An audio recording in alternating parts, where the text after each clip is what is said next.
एकादशी महामहोत्सव की, जगद्गुरु श्रील प्रभुपाद की, संवेद वैष्णव भक्त वृंद की और प्रेमानंदे। अपने दोनों हाथों को जोड़िए, हम लोग भगवान से प्रार्थना करेंगे मंगलाचरण के रूप में। ओम अज्ञानतिमिरन्दस्य ज्ञानाञ्जनशलाकया चक्षुरुन्मीलितं येन तस्मै श्रीगुरुवे नमः। श्रीचैतन्यमनोभीष्टं स्थापितं येन भूतले स्वयं रूप कदा मह्यं ददाति स्वपदान्तिकम्। वन्देऽहं श्रीगुरो श्रीयुतपदकमलं श्रीगुरुन् वैष्णवांश श्रीरूपं साग्रजातं सहगुणा रघुनाथान्वितं तं सजीवं साद्वैतं सावधूतं परिजनसहितं कृष्णचैतन्यदेवं श्रीराधा कृष्णपादां सहगणा ललिता श्रीविशाखान्वितांश्च नमो विष्णुपादाय कृष्णपृष्ठाय भूतले श्रीमते भक्तिवेदांत स्वामिनिति नामिने नमस्ते सरस्वते देवे गौरवाणी प्रचारिणे निर्विशेष शून्यवादी पाश्चात्य देशतारिणे जय श्री कृष्ण चैतन्य प्रभु नित्यानंद श्री अद्वैत गदाधर श्रीवासादि गौर भक्तवृंद। साथ में हरे कृष्णा कृष्णा कृष्णा हरे हरे हरे राम राम राम हरे हरे। हरे कृष्ण महामंत्र की श्रील प्रभुपाद हुक्म करो कि वाचा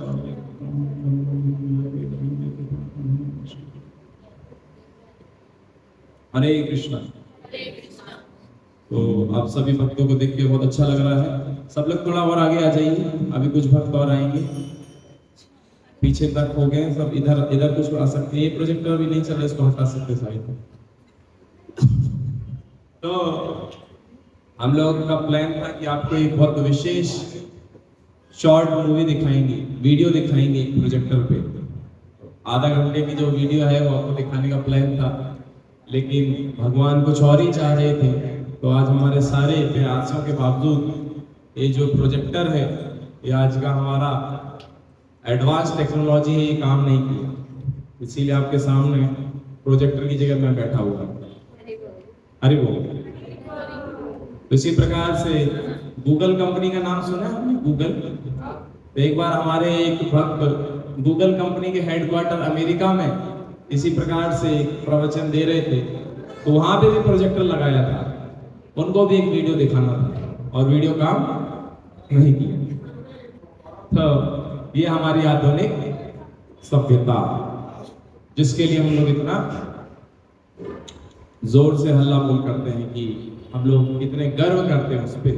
लेकिन वास्तविकता में देखेंगे कि जो भी चीज हमारे मनोकल्पना से बनी हुई है, वो चीज वास्तविकता में पूरी तरीके से हम उसको सत्य नहीं ठहरा सकते, क्योंकि ये कभी भी खराब हो सकती है। आज कोई आप अच्छे से अच्छा मोबाइल फोन भी खरीद लीजिए, महंगे से महंगा चीज भी खरीद लीजिए, लेकिन क्या गारंटी आप दे सकते हैं कि वो क्या जीवन भर चलेगा? बोले प्रभु जी मैं तो एकदम पूरा सोच के लिया हूं, थोड़ा सा 5,000 रुपए एक्स्ट्रा खर्च करूंगा कि ये तो कम से कम 10 साल चलेगा। अरे पता चले वो जिस दिन खरीदा उसके 1 साल की वारंटी खत्म होने के 5 दिन के बाद ही खराब है कि नहीं? होता है ना इस प्रकार से। हुआ है, प्रभु जी बता रहे थे, साक्षात उदाहरण है हमारे पास। तो ये इस प्रकार से हमारी टेक्नोलॉजी, हम इस पे पूरे बिल्कुल भी भरोसा नहीं कर सकते। अच्छा, भरोसा कर किस पे सकते हैं? फिर प्रश्न ये उठता है, कोई बताएगा? हाथ खड़ा करो। ईश्वर पे कर सकते हैं, माता जी ने बहुत अच्छा बताया। और किस पे भरोसा कर सकते हैं? अपने आप पर। आपसे कई लोग थोड़ा सा विपरीत बोलेंगे कि हमें तो अपने ऊपर भी भरोसा नहीं है ना। अर्जुन बोल रहे हैं भगवत गीता में कि मैं ये गलत काम नहीं करना चाहता हूं, लेकिन मेरे अंदर से ऐसी कुछ आग जल रही है, ऐसी कुछ शक्ति बोल रही है कि भाई तू कर ये गलत काम। अर्जुन बोल रहे हैं। अब अर्जुन कौन था आप लोग जान लीजिए कि ये वही था जिससे जब गुरु द्रोण ने पूछा, बेटा अर्जुन पेड़ पर क्या दिख रहा है? तो अर्जुन ने क्या बोला? चिड़िया की आंख दिख रही। इतना बुद्धिमान था, इतना एकाग्र व्यक्ति था। अब अर्जुन बोल रहा है कि मतलब मुझे अपने ऊपर विश्वास नहीं है। तो हम लोग तो फिर किस नीमच के खेत की मूली है ना? नीमच के खेत में बहुत सारी मूलियां लगती है, मैंने सुना। हाँ लगती है ना, बहुत सारी। और जगन्नाथ जी के लिए लेके आइए आप लोग, तो जगन्नाथ जी की सेवा भी हो जाएगी इस बहाने। तो वास्तविकता में हम लोग भगवान, भगवान के नाम और भगवान से संबंधित कोई भी विषय वस्तु है उसके ऊपर पूरी तरीके से भरोसा कर सकते हैं, क्योंकि इस जीवन, इस संसार में सिर्फ दो ही चीजें सत्य हैं। ये कौन मैं बोल रहा है? मैं नहीं बोल रहा हूँ, ये वेद शास्त्र बताता है। बोले दो चीजें सत्य हैं, एक है जीव और एक है भगवान का नाम। जो हम अभी जप कर रहे थे, आप सभी ने, हाँ, इसके लिए कोई आपको पूछने की आवश्यकता नहीं है, बल्कि आप सभी ने इसको महसूस किया होगा कि जब भगवान के नाम का जप कर रहे थे हमको आनंद महसूस हो रहा था। किस किस ने महसूस किया इस आनंद को? तो एक बार दोनों हाथों को ऊपर उठा के बोल दीजिए, हरि बोल। आज थोड़ा सा लग रहा है कि नीमच की जनता में दम है और हम है और हम नहीं किसी से। तो भगवान के नाम में बहुत शक्ति है। नाम नामकारी बहुधा निज सर्व शक्ति। भगवान बोल रहे हैं मैंने अपने जो जितनी शक्तियां हैं सब अपने नाम के अंदर प्रवाहित कर दी हैं। तो क्या करना चाहिए? क्या करना चाहिए? इतना धीरे धीरे क्यों आवाज? जोर से बोलिए। नाम जप करना चाहिए। और क्या करना चाहिए? सेवा करना चाहिए और कीर्तन करना चाहिए। बहुत अच्छा, तालियां बजा दी आप सभी। कितने महान भक्त हैं आप। मुझे तो आप सबसे शिक्षा लेनी चाहिए। तो नाम जप करना चाहिए, नाम का कीर्तन करना चाहिए और दूसरों को नाम के विषय में बताना चाहिए, क्योंकि जो जितना नाम के विषय में दूसरों को बताएगा भगवान की कृपा उसके ऊपर उतनी ज्यादा आती जाएगी। इसीलिए हमको ये जो जीवन प्राप्त हुआ है इसकी कृपा से, भगवान श्री जगन्नाथ की कृपा से। नहीं तो देखिए 84 लाख योनियां हैं। किस किस को पता है कितनी योनियां हैं? सबको पता है ना 84 लाख योनियां हैं। इसमें क्या क्या आ जाते हैं 84 लाख योनियों में? 4 लाख मनुष्य आ जाते हैं। प्रभु जी के लिए जोर से तालियां बजा दीजिए। क्या बात है। और क्या है इसमें बताइए? माता जी लोग, प्रभु जी लोग जीत जाएंगे। प्रभु एक तरफा चल रहा है। वनस्पति है, पेड़ पौधे हैं, इतने सारे पेड़ पौधे। सामने हमारा तो जंगल है। बोले एक पेड़, इधर तो 1000 लाख का पेड़। हाँ जी। और 11 लाख आवाज नहीं आ रही। हाँ, और क्या है? और 4 लाख पशु, 3 लाख पक्षी। हाँ माता जी देखिए पूरा एकदम उनको श्लोक याद है। तो इस प्रकार से पशु पक्षी जीव देवी देवता सब कुल मिला के 84 लाख योनियां बनती हैं। और हमको कौन सी योनि में जन्म मिला है? मनुष्य योनि में। तो पहली बार मिला है क्या? या पहली बार हमारा जन्म हुआ है कि संसार में? हाँ कि ना? नहीं, हम पहले भी कई बार, कई लाखों करोड़ों बार इस धराधाम पे हम लोग यहाँ पे आ चुके हैं। और क्या किया हमने? हमने हर बार मौका गवा दिया। क्या करने का? नाम जाप करने का। नाम जाप करने का हमको कई बार अवसर प्राप्त हुआ है। भगवान की भक्ति करने का हमको अवसर प्राप्त हुआ है। ठाकुर जी की नित्य सेवा करने का हमको अवसर प्राप्त हुआ है, लेकिन हमने वो मौका गवा दिया। और भगवान श्रीमद् भागवतम के चतुर्थ स्कंद में, तृतीय स्कंद में भी आता है, तृतीय स्कंद में आता है कि किस प्रकार से एक जो जीवात्मा है जब उसका जन्म हो रहा है, जब वो माँ के गर्भ में है, तो वो भगवान से प्रार्थना कर रहा है। किसी आप में से किसी को पता है क्या प्रार्थना करता है? बाहर आने के लिए प्रार्थना करता है। बाहर आके भक्ति करने के लिए। सच में? और कुछ? और कोई तुक्का? अरे यहाँ पे तुक्का भी लगाएंगे भैया, कोई नंबर नहीं काट रहा हमारा। कष्ट से मुक्ति के लिए।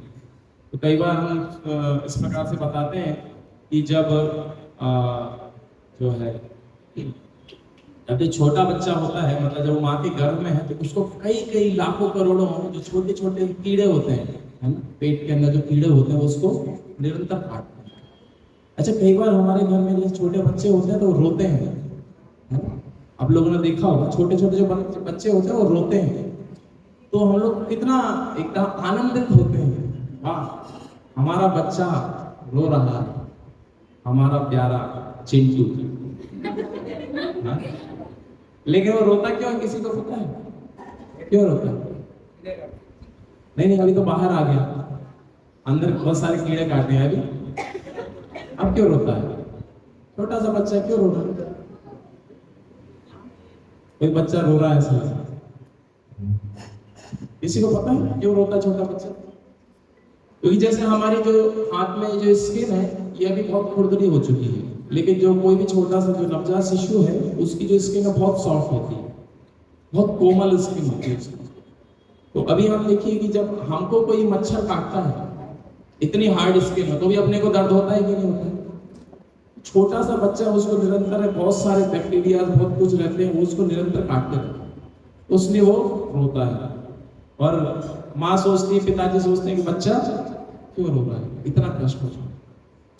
तो हम यहाँ पे थे, लेकिन हम चर्चा कर रहे थे किस प्रकार से जब एक जीवात्मा है जो माँ के गर्भ में है उसको निरंतर कष्ट मिल रहा है, कई कई महीनों से उसको कष्ट मिल रहा है, तो भगवान श्री मुकुंद से वो प्रार्थना कर रहा है कि हे भगवान, मैं इतना कष्ट में हूँ, मेरे को इस बार आप इधर से छुटकारा दिला दो, हाँ यहाँ से इस कष्ट से मुझे मुक्ति दिला दो, और मैं अब इस बार आपकी भक्ति जरूर करूंगा, इस बार आपकी भक्ति जरूर करूंगा। कहने का अभिप्राय क्या है माता जी, प्रभु जी? पहले नहीं करी, पहले भी मौका मिला था, पहले भी मौका मिला था, लेकिन हमने उस मौके को गवा दिया, मौके पे चौका नहीं लगाया। तो एक बार फिर से भगवान हमको मौका देते हैं, बाहर आते हैं और फिर से हमको मौका मिलता है, लेकिन जो बच्चा है वो किस में लग जाता है,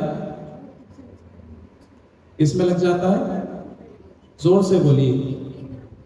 इंद्रिय तृप्ति में लग जाता है। इंद्रिय तृप्ति मतलब काहे की इंद्रिय? छोटा सा बच्चा, उसके लिए क्या इंद्रिय तृप्ति?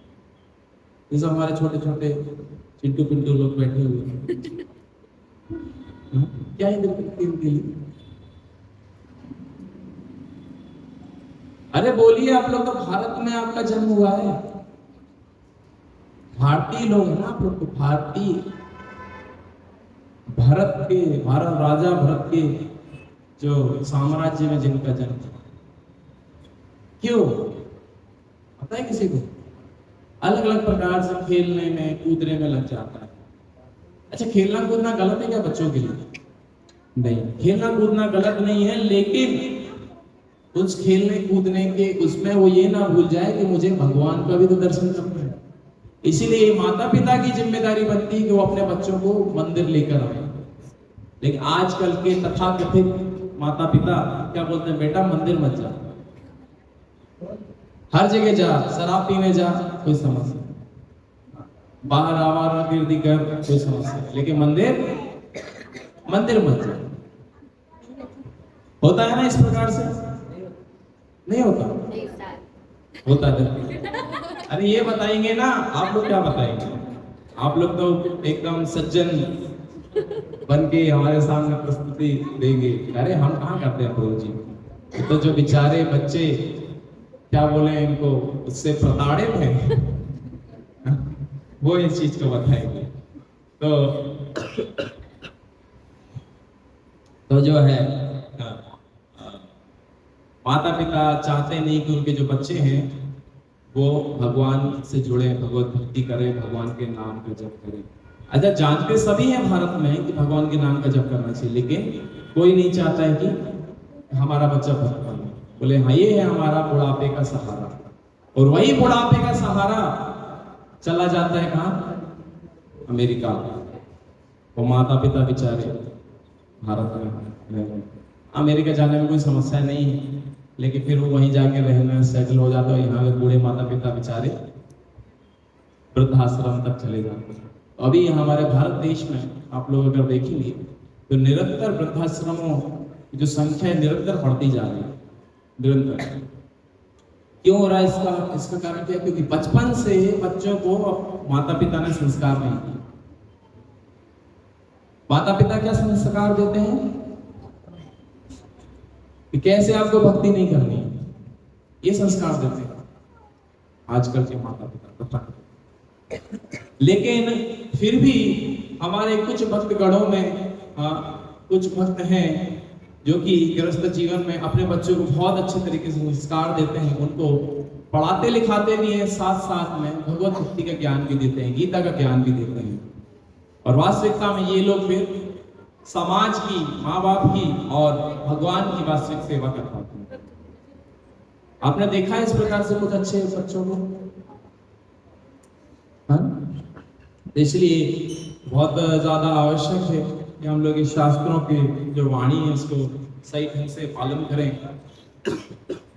नहीं तो जो हम सबकी प्रार्थना थी भगवान से, भगवान एक बार और मौका दे दो, और वो जो मौका है वो बार बार हमसे, हमारे हाथ से फिसल जाता है। जिस प्रकार से हमारे हाथ में अगर रेत रख दी जाए, है ना, तो रेत को अगर इस प्रकार से करेंगे तो कैसे रेत फिसलती है, बहुत आसानी से रेत सारी खत्म हो जाती है।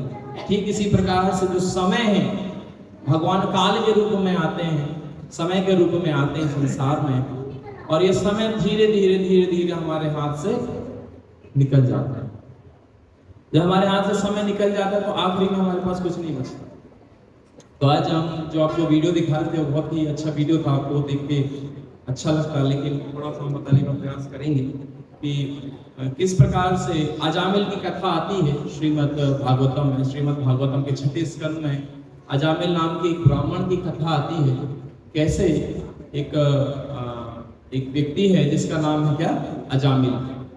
इसका एक ब्राह्मण परिवार में जन्म होता है। मैं बहुत शॉर्ट में बताऊंगा, आप लोग ध्यान से सुनिएगा कथा कि इसका एक ब्राह्मण परिवार में जन्म हुआ है, और ये बहुत अच्छे से सारे वेदों का इसने बहुत अच्छे से पाठ किया है, माँ बाप की सेवा कर रहा है, इसकी बहुत अच्छी पत्नी है, बहुत अच्छा इसका जीवन है। लेकिन आगे जाके कैसे ये कुसंगति में पड़ जाता है, और आगे जाके इसका पूरा जो जीवन है ये जिस उद्देश्य के लिए इसको लगाना था उस उद्देश्य के लिए नहीं लगाता है।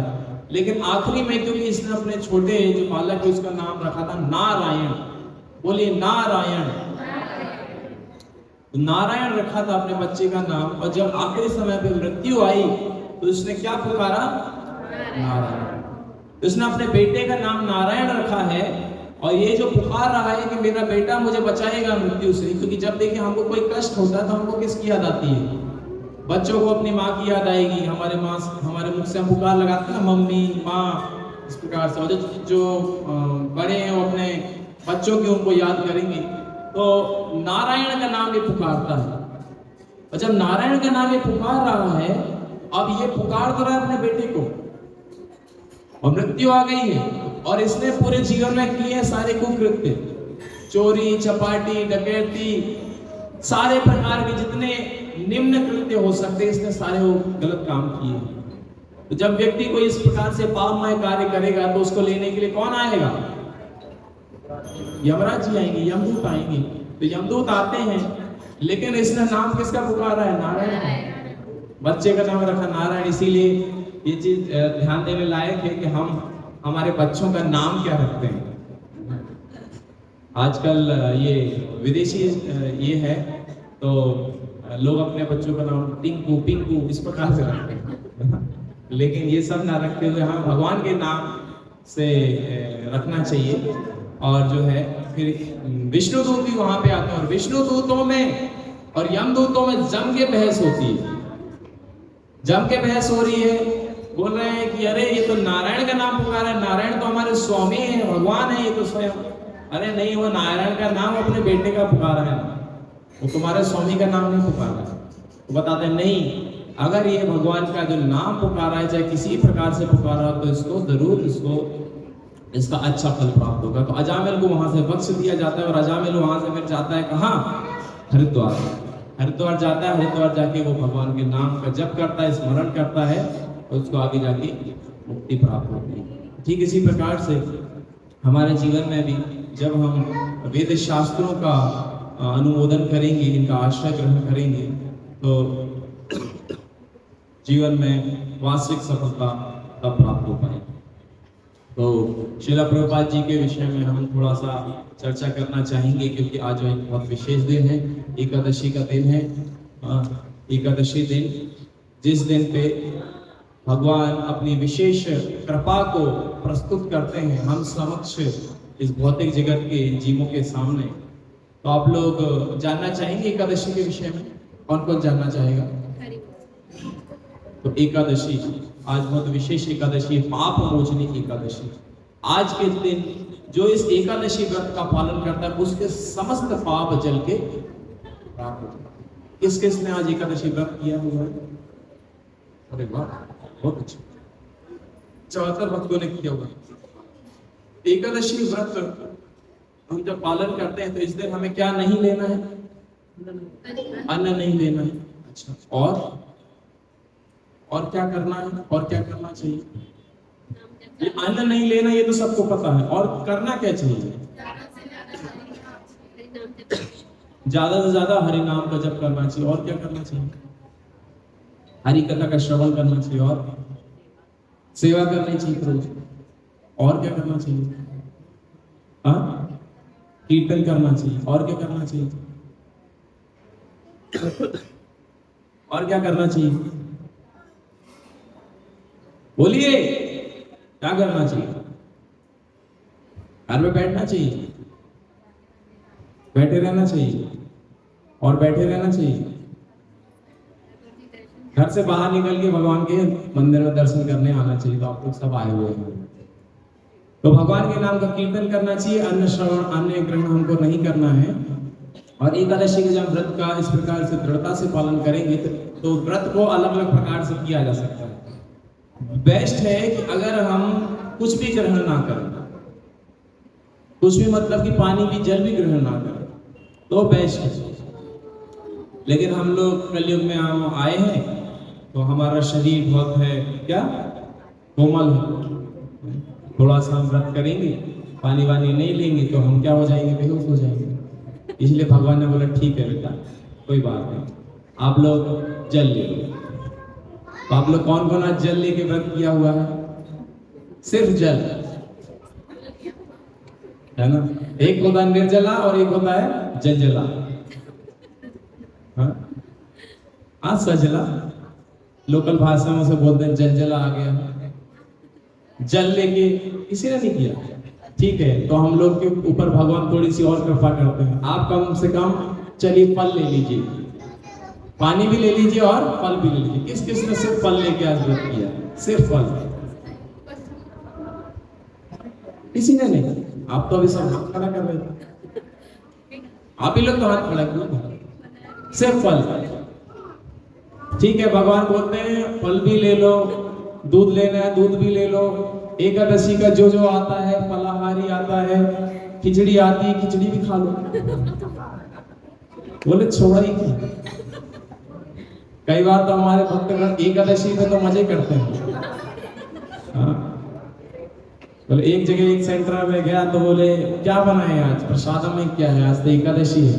बोले प्रभु जी आज एकादशी में विशेष पूड़ियां बनाई हैं हमने, एकादशी के आटे की पूड़ी। और क्या है? बोले प्रभु जी और विशेष चीज बनाई है, आप थोड़ा साइड में आइए तब हम आपको बताएंगे। बोले अच्छा क्या बनाया? एकादशी पिज्जा बनाया था। क्या बनाया है? एकादशी पिज्जा। तो ये तो है हमारी एकादशी। लेकिन फिर भी भगवान बहुत कृपालु है। आप ये देख सकते हैं, अगर हमारे पास कोई व्यक्ति आएगा, हम उसको कुछ देना चाहेंगे, एक ऑप्शन देंगे, दो ऑप्शन, भगवान हमारे पास समस्त ऑप्शन देके रखा हुआ है। कितना आसान कर दिया भक्ति करने के लिए। तो एकादशी करना कोई कठिन है? तो कौन कौन अभी तक एकादशी नहीं करता है? कौन कौन नहीं करता है? हाथ खड़ा कीजिए ना अच्छे से। हाँ, तो अभी इतना तो हम कर ही सकते हैं। एकादशी पे क्या करना है? एकादशी का खिचड़ी है ना, जो भी एकादशी संबंध सब ले सकते हैं। एकादशी व्रत का पालन हो जाएगा। और एकादशी में भगवान के मंदिर आना है, भगवान का सेवा करने का प्रयास करना है, नाम जप करना है, कीर्तन करना है और श्रवण करना है, शास्त्रों का पठन करना है। इतना करने से हमारे जितना भी पाप के जितने ये उसको क्या बोलते हैं, पाप के जो बीज है सब नष्ट हो जाएंगे। और शास्त्र बता रहा है एकादशी तिथि भक्ति जननी जतने पालन करी। बोल रहे हैं कि एकादशी की जो तिथि है एक भक्त को बहुत ही जतन और बहुत ही अच्छे तरीके से उसका पालन करना चाहिए। और ये क्या है, भक्ति की जननी है, भक्ति की। आज एकादशी के दिन जो व्यक्ति भक्त नहीं बन सकता ना, वो भी भक्त बन जाता है। इसीलिए हमें प्रयास करना चाहिए हम इसे एकादशी के विषय में दूसरों को भी बताएं। एक होता है स्वयं पालन करना और एक होता है दूसरों को भी बताना। तो कौन आज से कम जो भगवान ने बताया है एकादशी व्रत पालन करने के विषय, कौन आज से रोज पालन करेगा? कौन पालन करेगा? जो पालन करता है वो भी हाथ खड़ा कर सकता है। कौन कौन पालन करेगा एकादशी को? ज्यादा कुछ नहीं करना है, खिचड़ी भी खा सकते हैं, एकादशी पिज्जा बना के भी खा सकते हैं, पूरियां भी तल सकते हैं। करेंगे सभी? हरि बोल। एकादशी तिथि की। और एकादशी तिथि को बहुत ही सरल कर दिया है ना हमारे भक्त गणों ने, आचार्य गणों ने। नहीं तो पहले के समय में एकादशी ऐसे नहीं होती थी। सब लोग मतलब निर्जल व्रत तो सभी रखते थे, प्राय ऑलमोस्ट सभी रखते थे। लेकिन अभी मैंने आपको जो बताया बहुत सरल ढंग से कर दिया है। तो मैं 2 मिनट आपको जो है प्रभुपाद जी के विषय में बताऊंगा। आप में से कौन कौन इस्कॉन संस्था के विषय में जानते हैं? इस्कॉन से इस्कॉन कौन कौन नाम सुना इस्कॉन का? नाम किसने नहीं सुना है इस्कॉन का? हाथ खड़ा कीजिए। अरे देखो, 2 होते हैं, एक होता है ना जिसको इस्कॉन का नाम सुना है, और एक होता है जिसका इस्कॉन ने नाम नहीं सुना है। और बीच में कुछ नहीं होता, बीच में होता है हवा हवाई। किसने इस्कॉन का नाम नहीं सुना आज से पहले कभी? ठीक है, 1-2 जन बता। किसने सुना है? सबने सुना है, ठीक है। इस्कॉन को किसने शुरुआत किया था? प्रभुपाद जी। क्या नाम है उनका? पूरा नाम क्या है? एसी भक्ति वेदांत स्वामी श्रील प्रभुपाद। जगत गुरु श्रील प्रभुपाद की। तो श्रील प्रभुपाद जी ने 1966 में इस्कॉन की स्थापना की। तो दरअसल जब हमारा देश आजाद नहीं था तो ये जो प्रभुपाद है इनका पहले नाम था अभय चरण। एक बहुत ही यंग नौजवान पढ़े लिखे व्यक्ति है ना, और काफी समृद्ध परिवार से में इनका जन्म हुआ।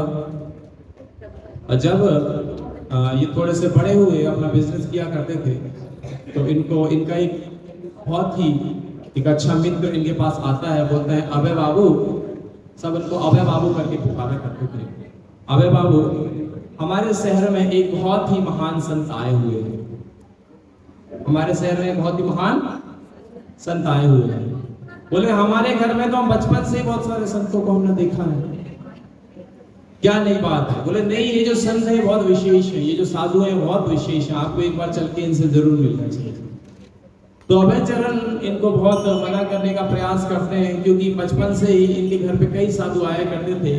इनका एक बहुत ही अच्छे वैष्णव परिवार में जन्म हुआ है, बहुत ही अच्छे इनको संस्कार प्राप्त हुए हैं।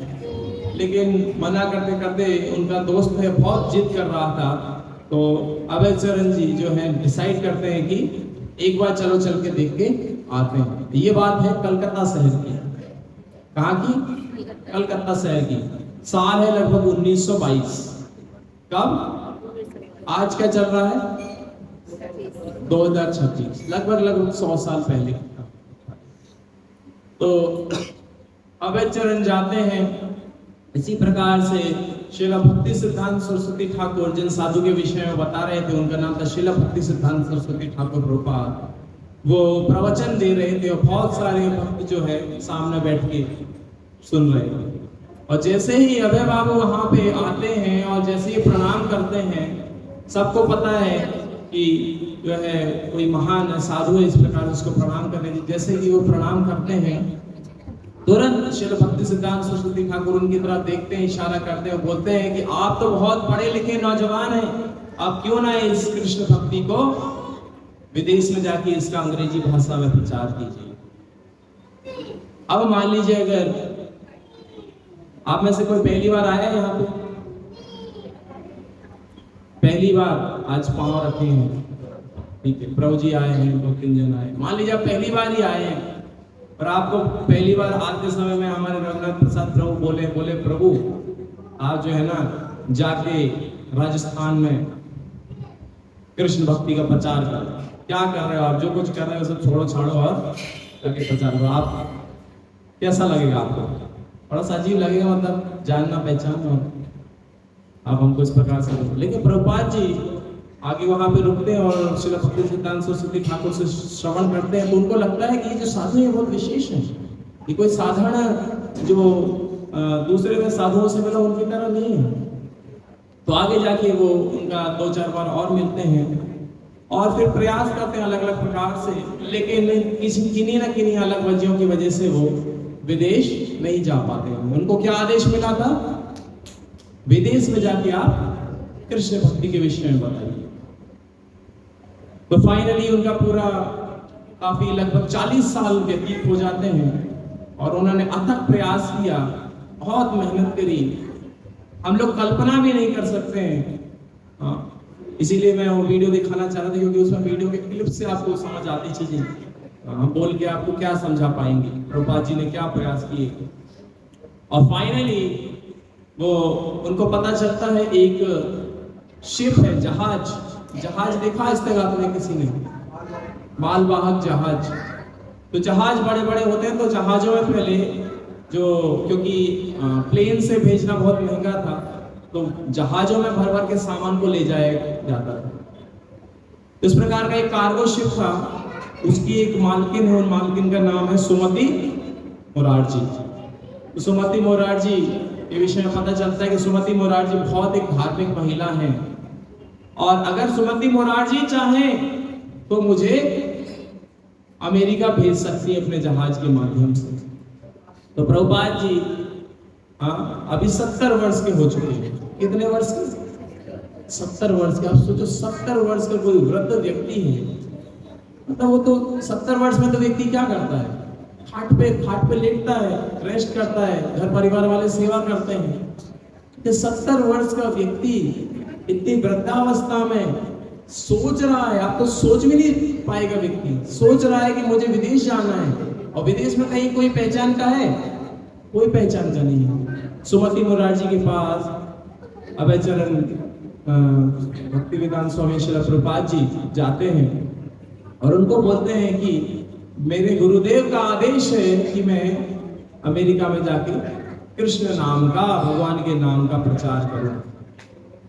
तो सुमति मोरारजी जब पहली बार सुनती है तो सुमति मोरारजी को तो थोड़ा सा हंसी आती है कि अरे आप किस प्रकार की बात कर रहे हैं, आप इतने वृद्ध हो गए हैं, वहां कितनी ठंड पड़ती है, हमारे भारत की तरह मौसम थोड़ी ना है, थोड़ी सी ठंड, थोड़ी सी गर्मी, ज्यादा इधर क्या समस्या है? अमेरिका में कितने ठंड पड़ती है? बोलते हैं कि आप वहां पे जाएंगे आपकी मृत्यु हो सकती है, तो उनको मना कर देती है। लेकिन फिर भी श्रील प्रभुपाद जी बहुत ही पक्के विश्वास के साथ उनको अनुरोध करते हैं और किस प्रकार से वो मान जाती हैं प्रभुपाद जी की बात को। और उस जहाज में प्रभुपाद जो है स्वामी प्रभुपाद जी चढ़ के जाते हैं और लगभग 1 महीने का समय लगता है उस जहाज को भारत से कहां पहुंचने के लिए? अमेरिका पहुंचने के लिए 1 महीने का समय लगता है समुद्र। और समुद्र का जो सफर है हमारे बस और रेल के सफर की तरह नहीं है। समुद्र में बहुत ही ऊंची लहरें ऊपर नीचे आती हैं, एक प्रकार से बहुत ही कठिन परिस्थिति है। और ऐसी परिस्थिति में प्रभुपाद जी जो है जहाज पे चढ़ते हैं, वो जहाज का नाम है जलदूत। क्या नाम है? जलदूत। इस जलदूत नाम के जहाज में प्रभुपाद जी चढ़ते हैं और वहां पे सिर्फ क्या लेके गए? 40 रुपए उनकी जेब में।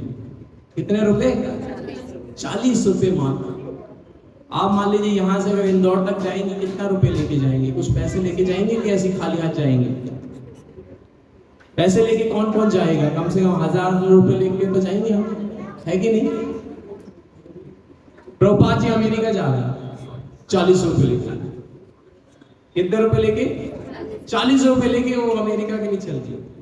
और साथ में उनके पास एक सूटकेस है जिसमें श्रीमद् भागवतम नामक जो ग्रंथ है उसका जो प्रथम स्कंद है उसकी कुछ प्रतियां साथ में लेके गए।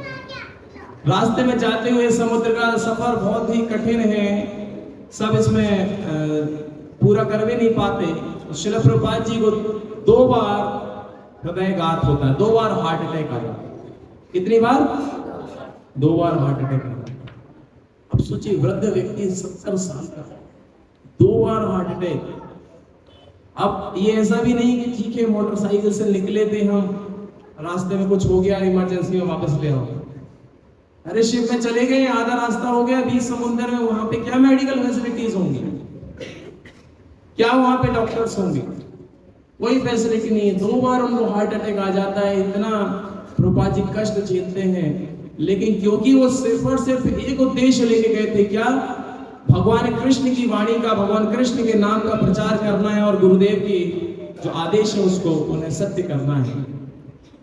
लेके प्रभुपाद जी जाते हैं और बॉस्टन नाम का जो पोर्ट है वहां पे उतरते हैं। और आगे जाके अब उनको वहां पे तो ये भी नहीं पता है लेफ्ट जाने के राइट जाने, पहली बार ही गए हैं। तो एक परिचित व्यक्ति थे मिस्टर अग्रवाल, तो इनसे एक बार ऐसे मिले थे। उन्होंने कहा था कि अगर आप कभी अमेरिका जाएं तो हमारा जो बेटा है अमेरिका में रहता है, गोपाल अग्रवाल नाम था उस बेटे, तो आप चाहें तो उसके घर पे रुक सकते हैं। आप उस गोपाल अग्रवाल नाम के जो उनका पुत्र था उसके घर पे रुकते हैं। अब गोपाल अग्रवाल विदेश में रह रहा है, उसकी एक विदेशी एक लड़की से शादी होती है जो कि जहां प्रभुपाद रह रहे हैं वो वहीं पे सिगरेट पिया करती थी। अब उसको क्या पता कि भारतीय कोई साधु है, कोई सन्यासी, उससे कैसे उससे बात किया जाए। लेकिन प्रभुपाद जी बिना किसी डिमांड के कि मुझे ये चाहिए, मुझे वो चाहिए, है ना, आजकल तो साधु भी डिमांड करते हैं, है ना, कि हमें ये दो, हमें ये दो, हमें वो दो। लेकिन प्रभुपाद जी की कोई डिमांड नहीं। वहां पे कुछ दिन वो रुकते हैं और आगे जाके 1966 के लगभग में प्रभुपाद जी एक संस्था को इस्टेब्लिश करते हैं कि संस्था का नाम क्या है? इस्कॉन, अंतरराष्ट्रीय कृष्ण भावना अमृत संघ, international society for Krishna consciousness. इस संस्था का प्रभुपाद जी गठन करते हैं 1966 में।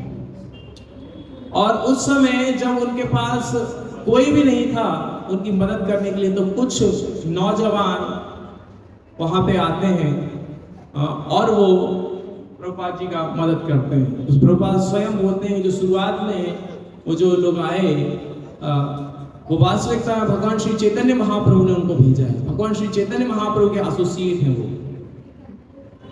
तो प्रभुपाद का इतना दृढ़ विश्वास है और आप लोग मानेंगे नहीं कि प्रभुपाद ने अपने रहते रहते 1966 से लेके 1977 तक अगले 11 वर्ष के अंदर पूरे विश्व का 14 बार चक्कर लगा लिया।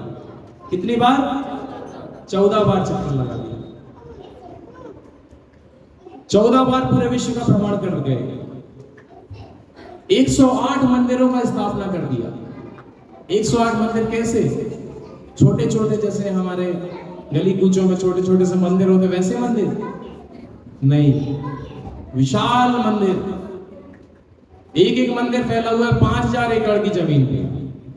5000 एकड़ की जमीन पे सोचिए आप मंदिर कोई फैला हुआ है। कोई मंदिर 11000 एकड़ की मंदिर जमीन पे फैला हुआ है। इतने बड़े बड़े प्रभुपाद जी ने मंदिर स्थापित कर दिया। आज तक प्रभुपाद जी के जाने के बाद उस प्रकार का तो कोई कर ही नहीं पाया, इतनी शक्ति थी। और ये कौन कर रहा है? 70 साल का एक वृद्ध व्यक्ति। तो बिना कृष्ण की शक्ति के कुछ हो सकता है संसार में? हाँ या ना? जोर से बोलिए ना, हाँ या ना? नहीं हो सकता।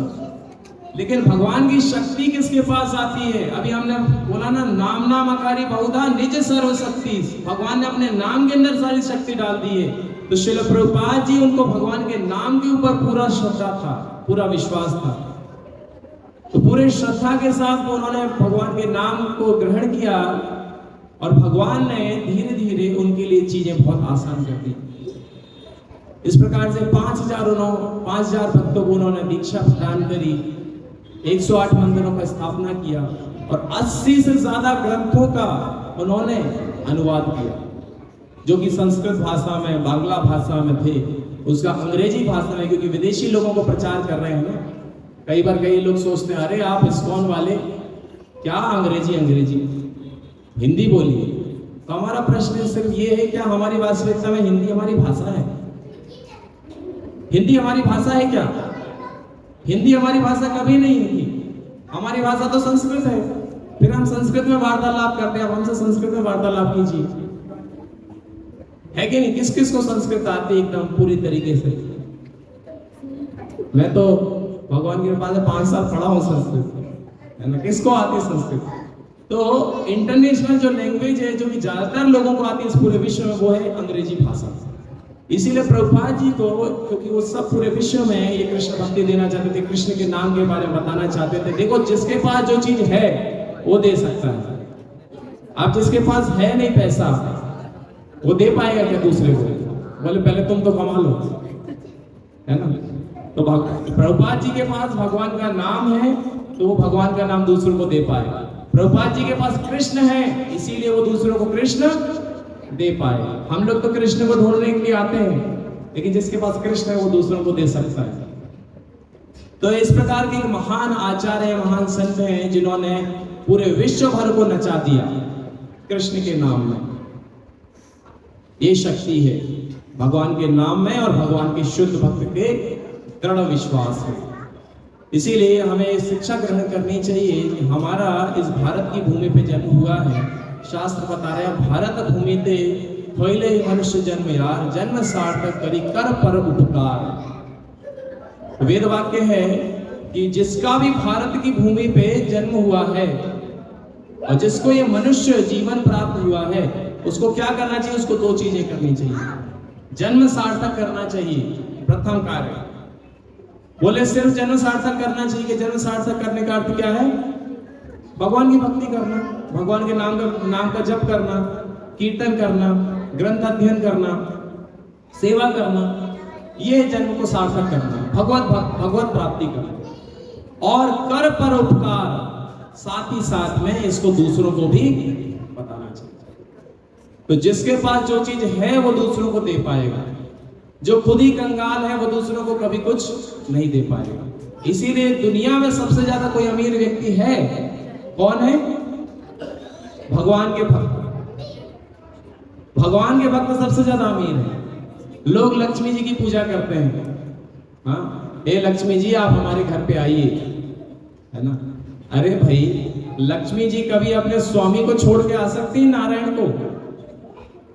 लेकिन अगर नारायण आपके पास आ जाए तो लक्ष्मी जी तो स्वयं आ जाएंगी। इसीलिए हमेशा हम जब भी पूजा करते हैं तो हम युगल स्वरूप की पूजा करते हैं। राधा कृष्ण, लक्ष्मी नारायण, है ना, सीता राम, साथ में हमको पूजा करना चाहिए।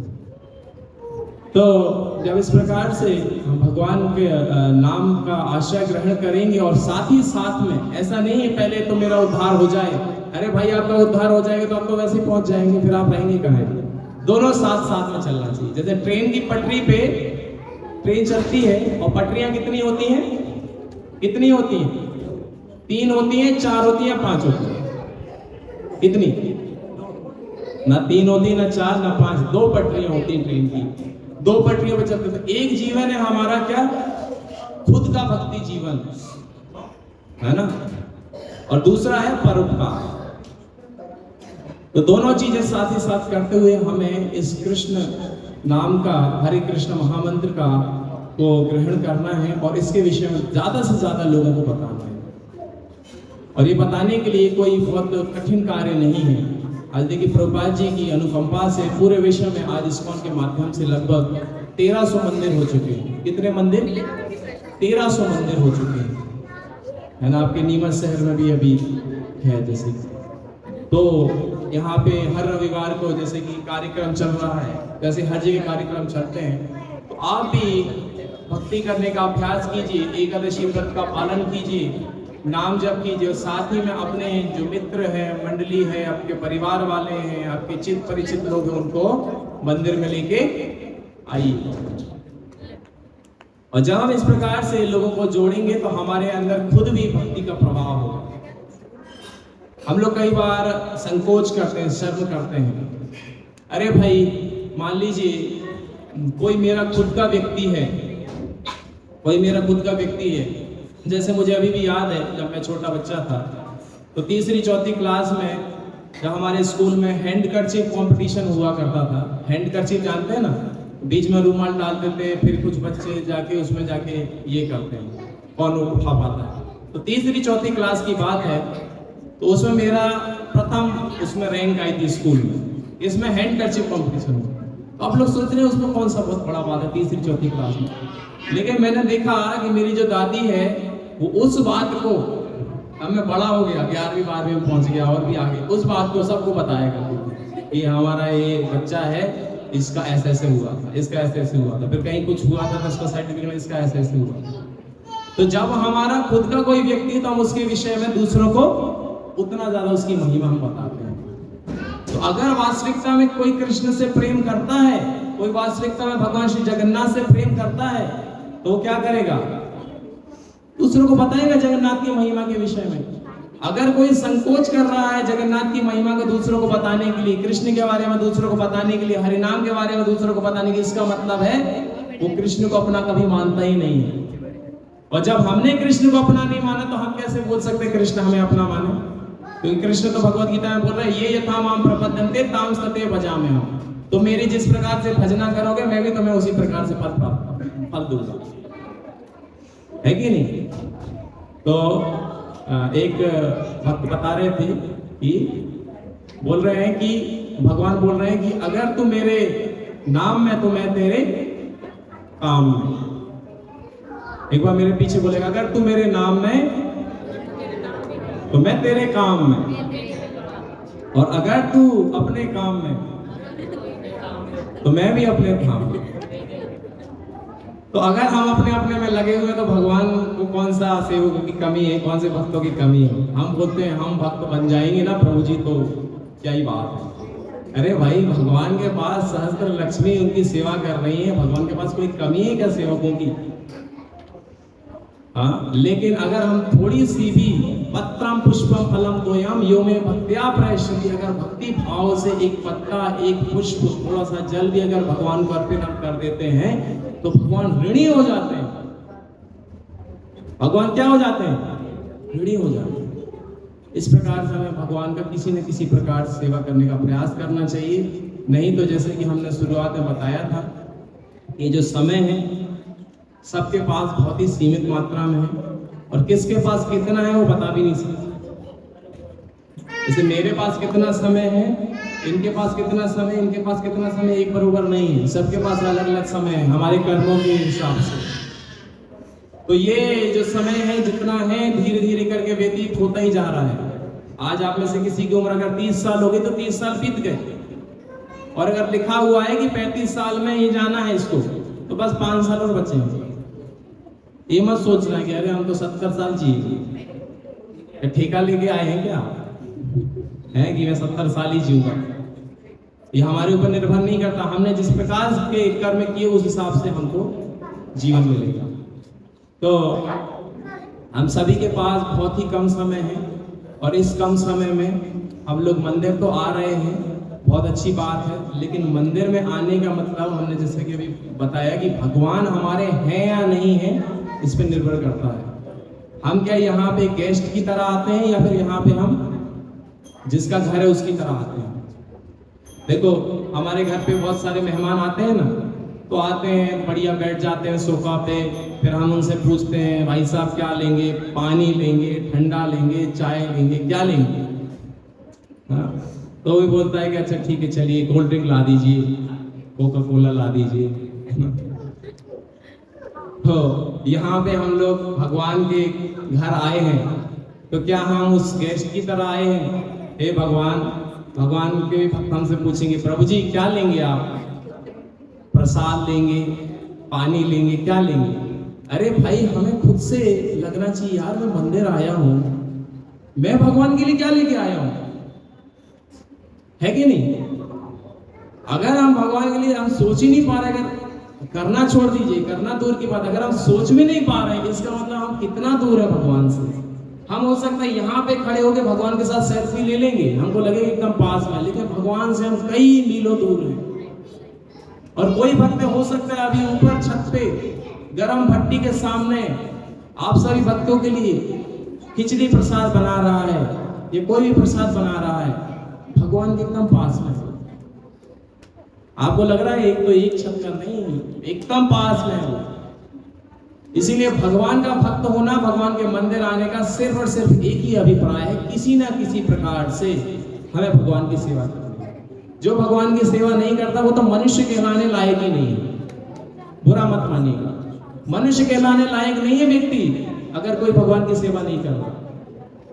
इसीलिए किसी न किसी प्रकार से, और इसके लिए ऐसा नहीं हमें कुछ नया करके कुछ ये स्टार्ट करना है। अरे आपके आसपास में देखेंगे ना, जैसे मैंने अभी ये छत का उदाहरण दिया, कई कई भक्त हैं उनका हम उदाहरण देख सकते हैं, उनके उदाहरण से देख सकते हैं। इस प्रकार से हमें किसी न किसी प्रकार से यहाँ आते हुए, एकादशी का आज बहुत विशेष दिन है, तो मैं इस कथा को यहीं पे विराम दूंगा ये कहते हुए कि हम लोग एकादशी के दिन आए हैं, यहाँ पे हमें आके भगवान से प्रार्थना करना है कि हे भगवान, यहाँ पे मैं आया हूँ और मुझे आपकी कृपा से मनुष्य शरीर प्राप्त हुआ है, और आपसे मैंने प्रार्थना की थी कि इस जीवन में मैं भक्ति करूँगा, लेकिन अभी भी मैं सही प्रकार से नहीं कर रहा हूँ। अभी भी मैं अपने काम में, काज में, घर में, गृहस्थी में, इसमें उसमें पूरी तरीके से लगा हुआ हूँ, लेकिन मैं ये तो करूँगा, लेकिन साथ ही में मैं थोड़ा सा भक्ति करना चाहता हूँ, थोड़ा सेवा करना चाहता हूँ, मेरे ऊपर कृपा कीजिए। और ये प्रार्थना के साथ हम लोग जब भगवान के नाम का आश्रय ग्रहण करेंगे, भगवान के नाम का पूरे हृदय के साथ कीर्तन करेंगे, भगवान का नाम का जप करेंगे, और साथ ही में कुछ भी, कोई भी आप अपने हिसाब से जो भी आप सेवा करना चाहे वो हम सेवा करेंगे, चाहे वो मंदिर की झाड़ू लगाना हो, है ना। आप लोग तो यहाँ से देखिए अभी हमारा प्रोग्राम खत्म होगा, प्रसाद लेके चले जाएंगे। कई भक्त हैं, मैं तो सोचने में भी ये लगता है यहाँ पे कई भक्त रुकते हैं, 11 बज जाती है, थोड़ा सफाई करके सब जाते हैं। क्लास सुनने का तो समय नहीं मिल पाता उनको तो हमें धक्का मार मार के बोलना पड़ता है, आप भी जाओ थोड़ा सा बैठो। बोले नहीं प्रभु जी, बैठने के लिए नहीं आए हम यहाँ, हम सेवा करने के लिए आए। ये मनोभाव है। अब ऐसे मनोभाव से भगवान प्रसन्न होंगे, या फिर मेरी तरह जो यहाँ पे बैठ के सिर्फ बैठा हुआ है उससे प्रसन्न होंगे? इसीलिए सेवा मनोभाव हमारे अंदर नहीं है, तो विकसित करना चाहिए। हाँ, और इस प्रकार से हम हमारे खुद के जीवन का तो सफल कर पाएंगे, और साथ ही में जैसे कि हमको शास्त्र बता रहे हैं कि मनुष्य जन्म पहले यार जन्म सार्थक करी कर पर उपकार, दूसरों को भी इसके विषय में बताना चाहिए। ज़्यादा से ज़्यादा लोगों को इस कृष्ण भक्ति के आंदोलन से जोड़ना चाहिए। सोचिए 70 साल के एक वृद्ध व्यक्ति ने इतना सब कुछ कर दिखाया, तो हम लोग तो अभी सब नौजवान हैं। आप में से है कोई 70 साल का यहाँ पे? एक भी व्यक्ति? 70 से कम कौन कौन है? हाथ खड़ा कीजिए। 70 से कम किस किस की उम्र है? हाथ खड़ा कीजिए ना। 70 से कम किस किस की उम्र है? सभी की कम है ना? तो हम लोग तो कितना कुछ कर सकते हैं। अरे प्रभुपाद जी ने तो पूरे विश्व में प्रचार किया। अरे आप तो सिर्फ नीमच के अपने गली मोहल्ले जिससे आए हैं आप लोग, उनको ही बताइए, उनको ही थोड़ा लेके आइए। तैयार है सभी? हरि बोल। श्रील प्रभुपाद की, श्री कृष्ण भावनामृतांदोलन की, इस्कॉन संस्था की, गौर प्रेमानंदे हरि बोल।